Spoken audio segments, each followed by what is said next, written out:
Welcome to 2023 and my new shitbox Mustang. So if you thought the Foxzilla was a piece of shit, this one's a piece of shit too. And we're gonna make it an ice race car in the next couple weeks and be racing at Madison Lake in Minnesota.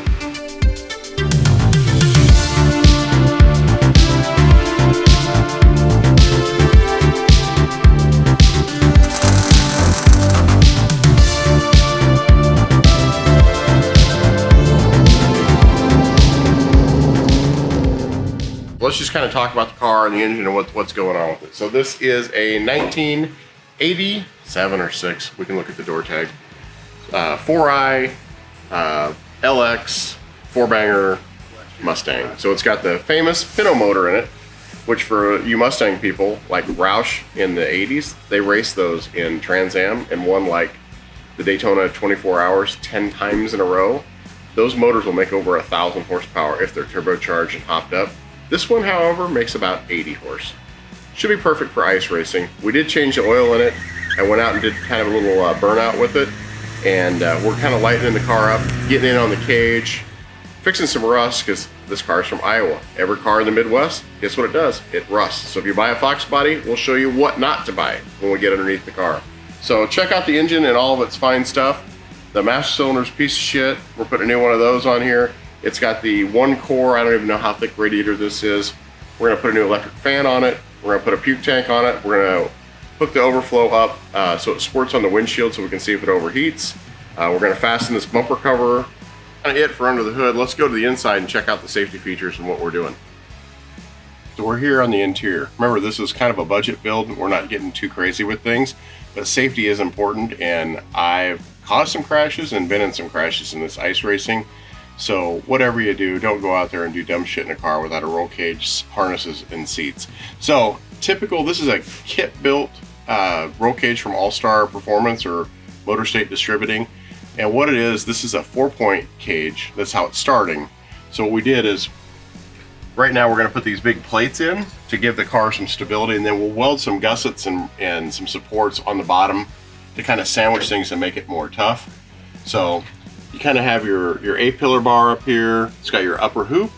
And then because we're gonna have 2 seats in here, instead of running a diagonal brace, we actually did a V-style brace. To make it more rigid, what we're gonna do then is we're gonna put some kickers down here to the rear shock towers.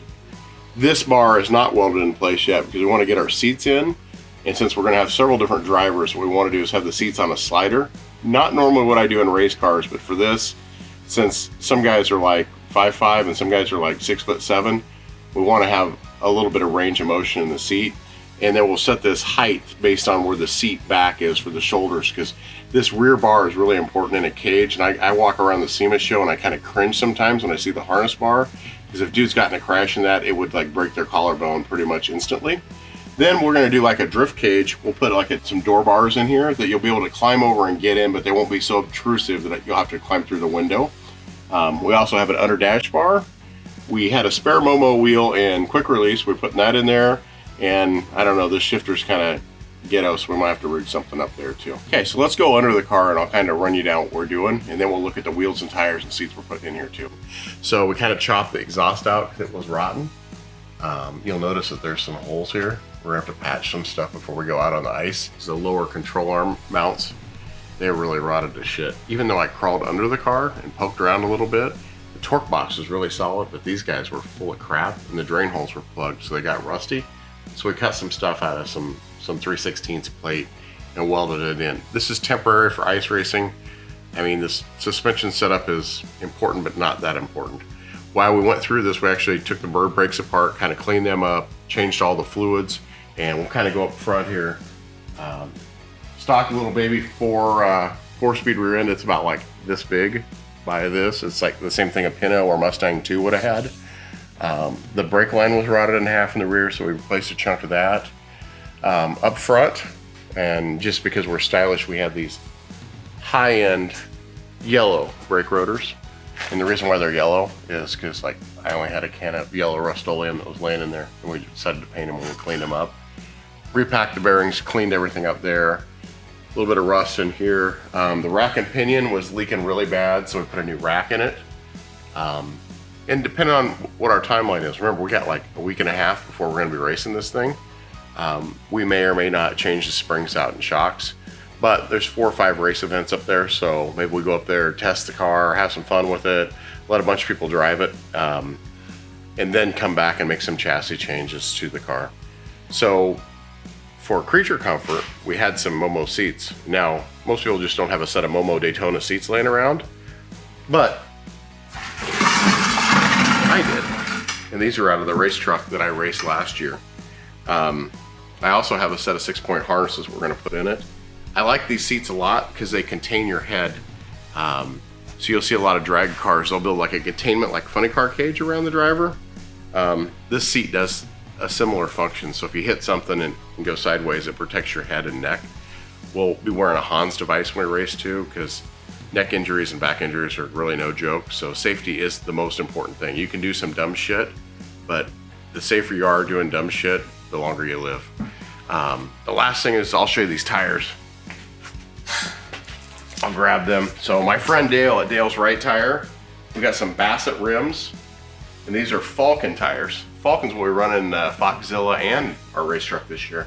And these are set up for studs, for like in Colorado or if you live in the mountains area. So what we're gonna do is we're gonna go over to our CNC lathe. I'm gonna make me some studs. They're a little more aggressive, that still pass their rules. And then I'm gonna fill in with some screws on the rest of them. So traction, no horsepower, momentum racing, and then we'll just see how we do. And we'll post some videos up of us racing this thing too. So it should be a hoot. We'll throw a couple tow hooks on it, make it safe, fun, and go race hell with it. If you really like our content, please like and subscribe. If you have any questions, please comment below and one of us will answer it. I mean, I might even answer it personally. Sometimes I even have a vodka at night and respond, so you might get some really goofy response. I'm just kidding. But if you really like us, like and subscribe. Check out our stuff at CWI Performance, and you can check out some of the parts that we make, and hopefully you have a great new year, 2023, with no Rona.